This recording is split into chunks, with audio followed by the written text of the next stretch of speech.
Hi there, I'm Ryan Liberty, and in this video, I'm going to answer the question, what is trauma? I don't even want to find out, but let's find out. Ooh, ah.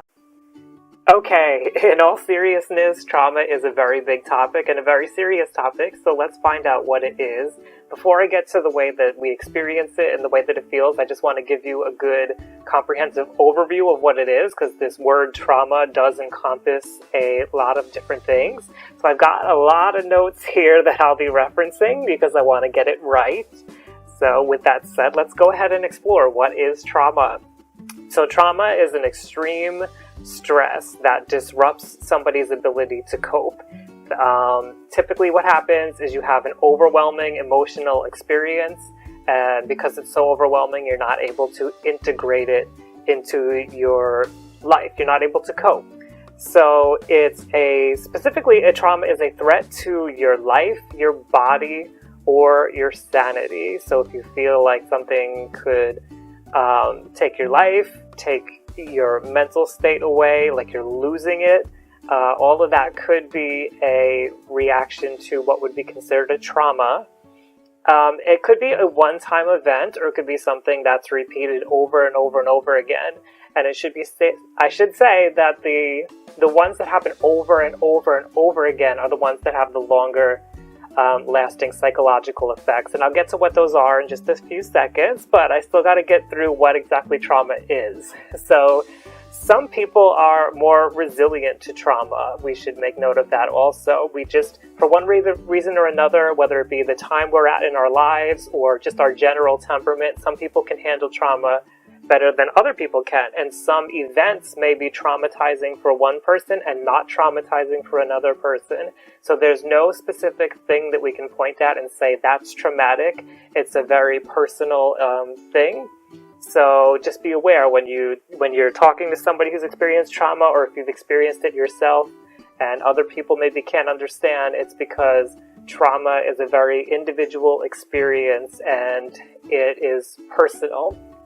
So the way that you typically feel during trauma is powerlessness, and the more powerless that you feel, then that is what's going to determine whether or not you become traumatized or not.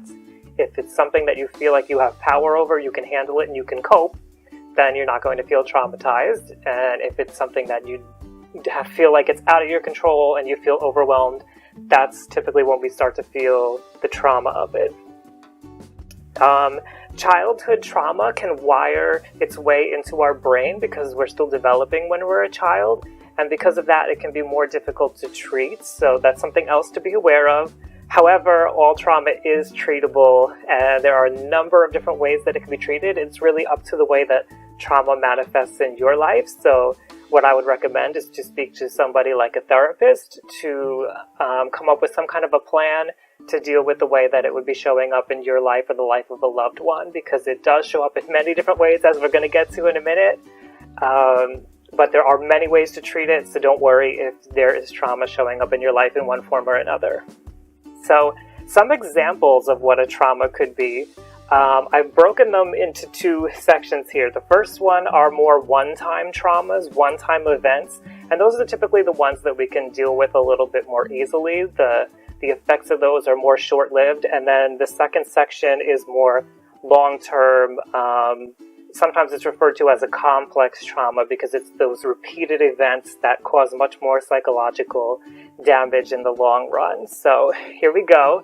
The short-term ones are things like natural disaster, freak accident or car accident, surgery, death, or short-term illnesses, a breakup. And I should note here that a breakup should not be confused with an abusive relationship. Deeply or humiliating or disappointing experiences, and witnessing a traumatic event can actually cause trauma. It doesn't have to happen directly to you. So those are the more short-term traumas. And then we have more long-term things that typically it's harder for people to heal from and to cope with. So these are things like war, kidnapping and torture, criminal violence, rape, domestic violence, childhood abuse, including things like neglect, sexual abuse, And I should make a note here also that child sexual abuse may not affect everyone the same. So some people may not be as traumatized by childhood sexual abuse as others, just something to be aware of. Emotional abuse, bullying, and chronic illness. All of those are more longer term things and much more difficult for somebody to deal with, typically. A higher dose of trauma is more likely to lead to what's called post-traumatic stress disorder. And I'll have a video on that, so check it out on my channel.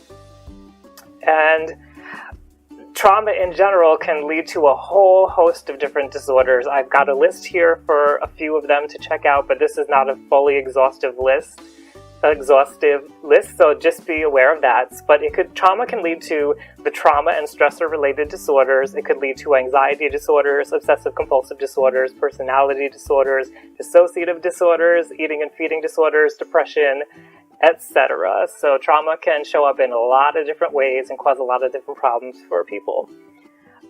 Something to be noted about trauma is that we often re-experience it. So if it happens one time, one of the things that just happens in our body, in our memory, is that we experience it over and over and over again. Not meaning that, if we get into a car accident, we experience another car accident, but we feel as though we're re-experiencing it emotionally. So that's something to note.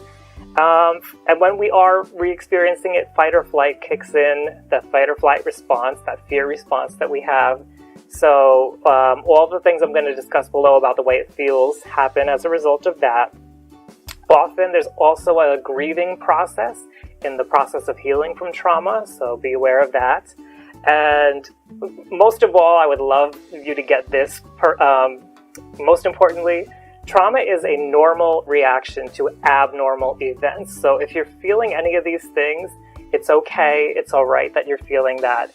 It's totally normal. So with all of that said, let's get into what trauma feels like. Now, in your body, trauma can feel like, all of these, it's kind of like, you can feel it in all different ways. So as I read these, they're going to be conflicting ways. It's all up to the individual and the way that they handle trauma. But in the body, you've got things like racing heart, racing breathing, hypersensitive or undersensitive to sensory stimuli. So undersensitive could be alexithymic, for example. You may feel fatigued, you may feel anxiety or panic attacks, an exaggerated startle response, or you may have trouble sleeping. For your thoughts and the way you experience it in your head, you may have trouble concentrating, you may have racing thoughts, things like, what just happened? Why did I just behave that way? I don't understand. You may have poor memory. You're often plagued by negative thoughts, like the world is a scary place, I am a bad person, trust nobody, I'll never trust anyone again, those kinds of thoughts. Emotionally, you're all over the place when you experience trauma. There's suspiciousness. You might feel trapped and powerless, afraid, confused, abandoned. You may feel horror. You may be have a lot of rage and be angry. You may feel anguish. You may feel grief, sadness, defensiveness, nervousness. You may feel like you're not a part of the world, or you don't have a stable identity. You may feel exhausted. You may feel guilty, ashamed, embarrassed. So it really shows up in a lot of different ways. And behaviorally, people cope with trauma in all different ways. So you've got behavior that's out of proportion to the present moment. That's very clear with trauma. Whatever's going on presently, the way you're reacting is not the way people normally react in that situation. But typically what happens is we have adaptive or maladaptive coping techniques, things like avoiding the situation, dissociation, which is when you kind of space out, denial, outbursts. You may have reckless or impulsive behavior, grandiosity or entitlement, feeling like you deserve things that other people wouldn't normally feel they deserve. You may start to soothe yourself as best you can. You may have a lack of motivation. You may have hypervigilance, where you're noticing things like way too attuned to what's going on in your environment. You may have substance abuse as a coping mechanism. You may have trouble with authority figures, and among many, many other behaviors. So this has just been a really quick overview of what trauma is. I encourage you to explore this with a therapist, specifically a therapist who knows about trauma, because there are many therapists who are not educated And it's a very different thing to treat. So make sure if you do see a therapist, you go to see somebody who understands trauma and has worked with trauma patients. Do your own research online, get to know yourself. It's a very personal experience. So that is what trauma is like. And I appreciate you for taking the time to learn about it and to get to know the way that it shows up in your life. Hey, it's Ryan Liberty. If you like that video, please give it a thumbs up, share with a friend, and leave any questions or comments down below because that would really help me out. If you're somebody who's gone through a traumatic event and you're feeling cut off from the people around you, I have a free course that will help with that, so please click to get it. And if you'd like to see the rest of my videos, please click subscribe. As always, I want to remind you that your life matters. Nobody can question your worth. However it is that you're feeling, whatever it is that you're going through, it's okay, and you are loved. Thanks again for watching.